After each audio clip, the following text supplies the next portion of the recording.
How to log into Oracle Employee Self-Service Portal. Hi everyone, in today's tutorial, I'm going to be showing you a step-by-step guide on how you can easily log into your Oracle Employee Self-Service Portal. First off, you're going to have to head over to your web browser. You could do this on your mobile device or your PC, depending on your preference. Open up your web browser and simply search for Oracle's Employee Self-Service. Tap on the first link that you see to sign into Oracle. Now you just need to provide your company sign in. So this is for your company sign in. So if you are a personal user, you won't be able to sign in here. So simply tap on this link up above where it says complete company single sign on, or you just want to enter your user ID here. Then provide your password.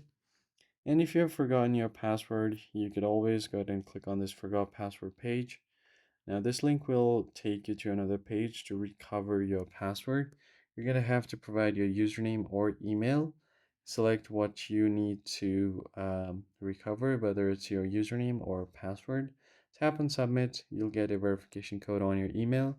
Use that to recover your account. That is it for this video, guys. I hope this tutorial was helpful, and I'll see you in the next one.